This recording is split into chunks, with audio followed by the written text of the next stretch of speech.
Parents, if you're watching this, please do not overreact to anything I'm about to say, because literally, as the title says, I'm just speaking the truth. I'm not trying to be controversial.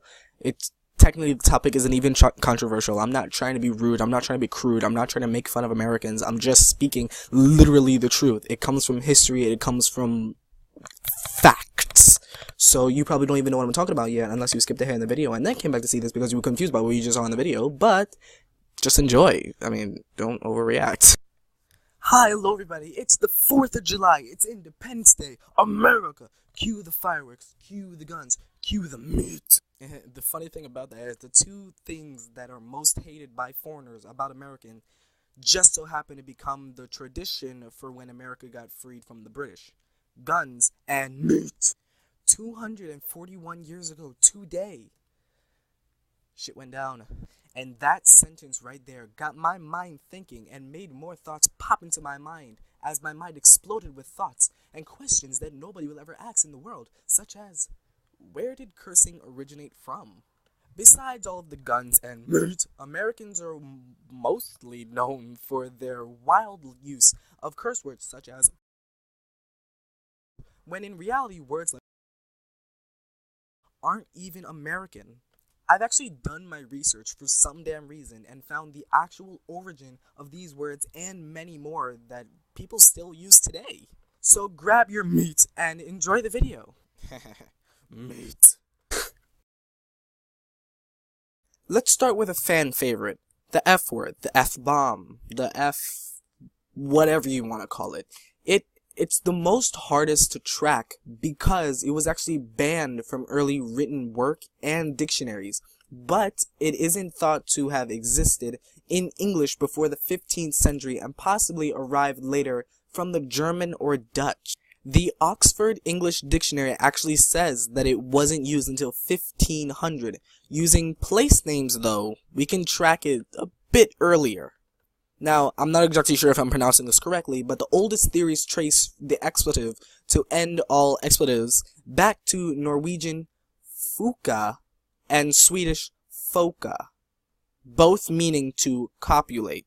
Now, I don't even know what that means. I need to look that up. Okay, so copulate means basically what we think the F word means today. At least we know that hasn't changed. Even earlier than the Norwegian and the Swedish, many early instances of the F word were actually used to mean to strike. So to say you were going to F somebody means you were literally going to F them up. One such instance is from Simon... Y'all gonna kill me for saying this. Simon Fuk... Okay, fine, I'm just gonna say Fuckebotter. That's literally his name. I'm gonna put his name on the screen. Blah, there it is. And it was recorded in 1290. Who was disappointedly probably in the milk industry hitting butter rather than doing anything else with it. Or Henry Fuckebeggar, oh my god, these names are horrible, in 1286, who may have unfortunately hit the poor. That's where this word came from. People with that name. Oh my god. The Oxford English Dictionary 2nd edition cites Fukit in 1503 as one of the earliest uses of the word, because in English it was literally considered taboo to be using this word. But the earliest current spelling appears in as bishops may F their fill and be vmariot from poet Sir David Lindsay in 1535. Then again, there are a lot of sources that all tend to agree that the word probably developed from German. The verb form of the word in German is ficken. In Dutch, foken means to breed or baguette, not French. But Norwegians have also used the word fuka, which I also just stated means to copulate, which is what we use now. In Swedish, foka means to strike, and F-O-K-C, fuck, means the male genitalia. And then now, Lord only knows where we're going to carry that word next. America. Unlike the F word, on the other hand, shit is actually not considered that bad of a word anymore, since it's just there, it's out there, it's not bad. but it also has a rich history, being used across the Germanic and Scandinavian languages, making it one of our oldest words in the curse word dictionary, if that exists. That'd be weird.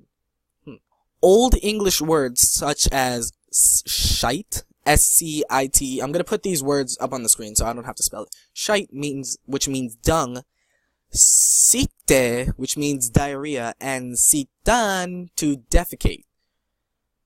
Basically all coming from the same thing, coming from the same root word of shit. And literally, as it says right here, all rooted to the Proto-Germanic skit, evolved into the Middle English shite, which means excrement, and shiten, to defecate. It then evolved some more to the word we know and love today. Beautiful! The Oxford English Dictionary also notes that shit has been used to mean obnoxious person since 1508.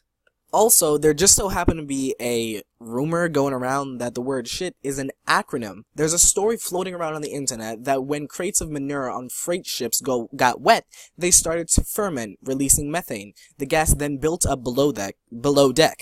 If someone descended with a lit lantern, then boom. As a precaution against potential explosions, transporters apparently started placing the letters S-H-I-T, ship high in transit, on top of crates. Storing them above deck decreased their chances of dampness, and if they did get wet, the methane wouldn't stay trapped below the deck. To learn where bullshit came from, you have to learn where bull and shit came from. To trace the history, you literally just have to pair the words together and then look for where they were both connected in history, and then you got it.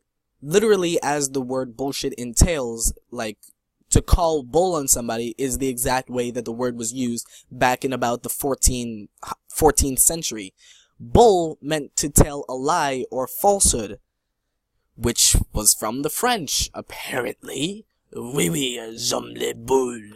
Wait a minute, bull wasn't even invented back in the old French times. Silly bowl, which meant deception, trick, scheming, or intrigue, according to the Oxford English Dictionary. I think this is the one word that America is credited for because it was credited for putting bullshit into a slang. The word did exist before it became widely used. So it kinda, messes up with the whole thing, but most notably, it was part of the title of an unpublished T.S. Eliot poem called The Triumph of Bullshit. Technically, piss isn't a curse word as much as it is just a very vulgaric word, like inappropriate to use at certain times, but it also includes two forms of the word.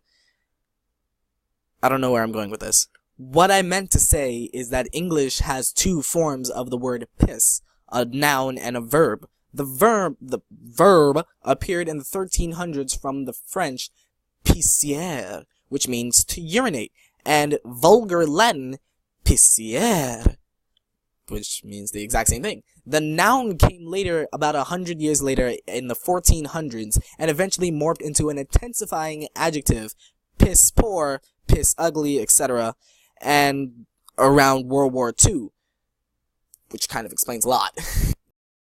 Now, I'm not going to say the word because, yes, I am kind of religious, and my parents will be like, blah, blah, blah, blah, blah. But I'm still going to, put the word up, but with a little asterisk thing in it. But, obviously, this word is a compound of God and then damn, and which I shall explain to you guys. Damn originates from the Latin word damnare, which means to condemn. I do believe that it's also French. Yes, Old French picked it up as damnare, a word with very similar meaning, and then made its way to Middle English as dampen, which is kind of confusing because when we think of dampen now, we're thinking, wet something. It's weird. And it's so weird that we just so happened to put the two words of religious meaning, which was very important back then, and then damn, which came from the French, Latin, whatever, together. It's strange? Yeah, very. As are with most of these words here, the French is to thank for us giving us the word. They started referring to the English as les Godems during the 100 Years' War because of their frequent profanity, according to Jeffrey Hughes's book, A Social History of Foul Language, Oaths, and Profanity in English. Is crap even considered a curse word anymore?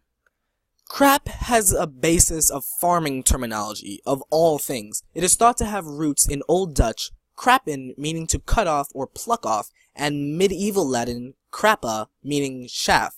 Chaff is defined as the husks of corn or other seeds separated by winnowing or threshing, pretty much. Yes, I'm reading a paragraph here, so I'm not paraphrasing anything. I'm putting the websites down in the description below if you want to see it.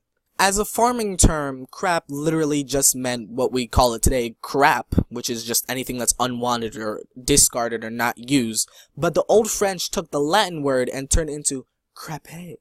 Middle French saw it as crapé, with one P, a word meaning siftings, which does have a tangible relation to chaff in that it indicates a separation process. The way it made its way to the Middle English as crapé is, what am I reading? Let's just say it made its way to Middle English as chaff and not crap. It then got, stuff.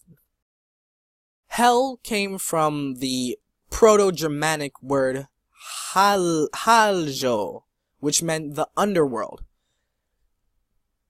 Put two and two together. You pretty much get it, don't you?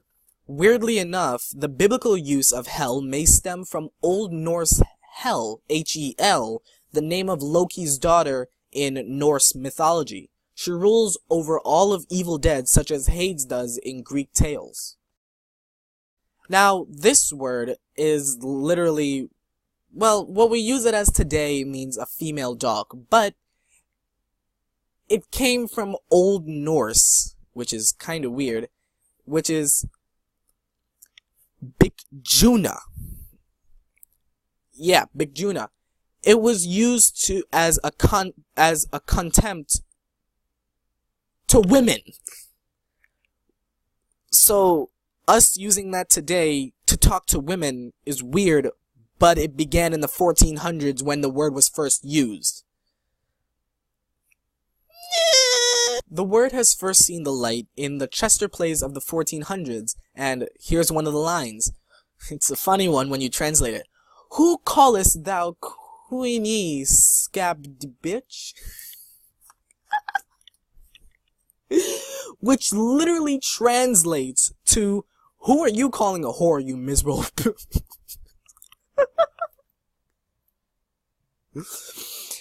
Anyway, even in 1811, when the Dictionary of the Vulgar Tongue was published, called the word bitch the most offensive appellation that can be given to an English woman, even more provoking than that of whore.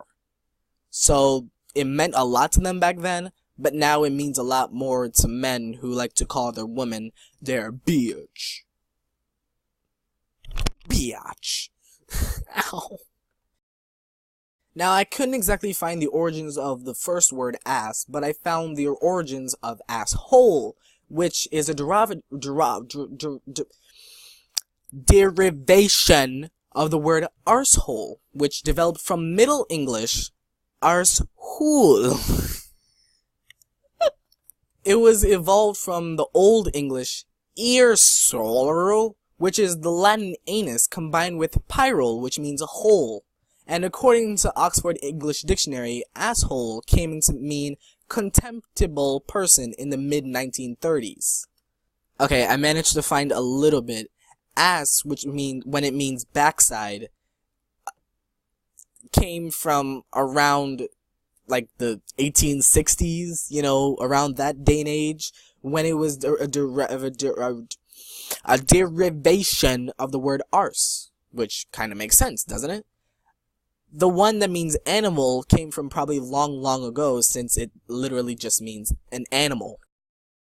And finally, this last word, which is probably the most insulting out of all of these according to the American language, came from the Germans and the Scandinavians, just like the other badder words that we saw earlier today.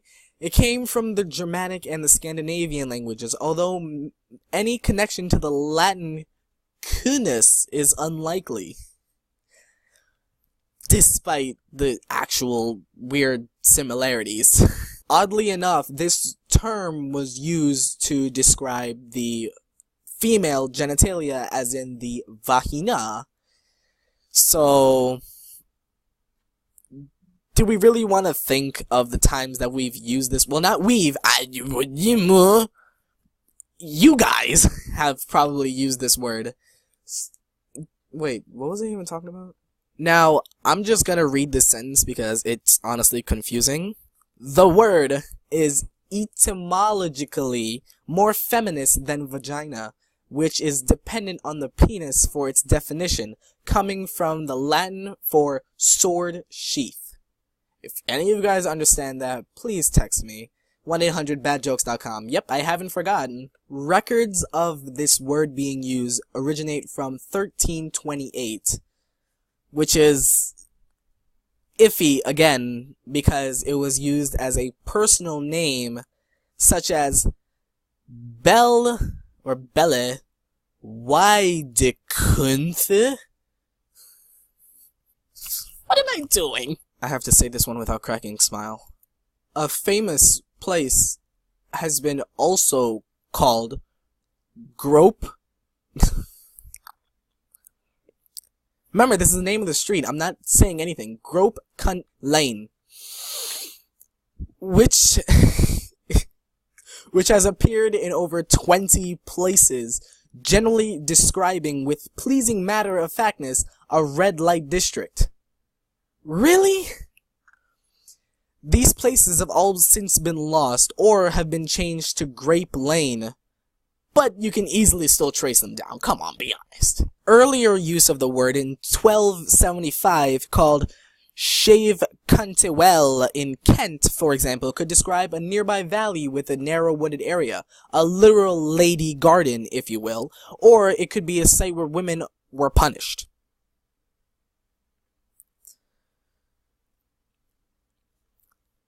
It's confusing, because wasn't the word used for the genitalia of a woman? So what were they doing in the places that had this word in the title? Oh no! Why thoughts stop? And that's the origins of really bad curse words that Americans still use to this day. And it's cool to know where it came from, because now if you ever visit that country and they still use that word, be like, yeah, we got that from you. Thank you very much. It's just weird to know that these words that were considered taboo were still used during the times of very religious times. Like, why? Nonetheless, now that we know that the old world was such a dirty place, I have dug up a old, riddle that I'll let you guys figure out in the comments if you guys want to figure it out. Here it is. A curious thing hangs by a man's thigh. Under his coat, it has a hole in the front. It is stiff and hard. It has a good standing place. When the man pulls his clothing up above his knee, he wants to touch that hole with the head of his hanging thing. It's the same length as that which it has filled before. I'll let you guys figure that one in the comments.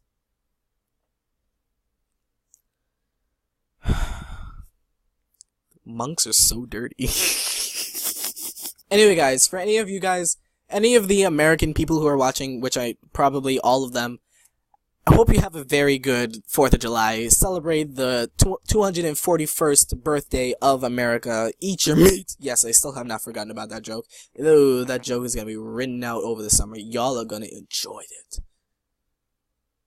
Meat! Have fun with your barbecues, try not to burn down anything, and like, and subscribe if you enjoy it, and fly with me wherever I go. My Google Plus and Twitter, as well as these 3 websites are in the description below if you want to check them out. If you guys want to know the answer to the little riddle, stay tuned to my video that'll be coming out either tomorrow or next week or whenever the hell I feel like it. Hey, look, I used a funny. Anyway guys, I'll see you guys in the next video. Bye bye!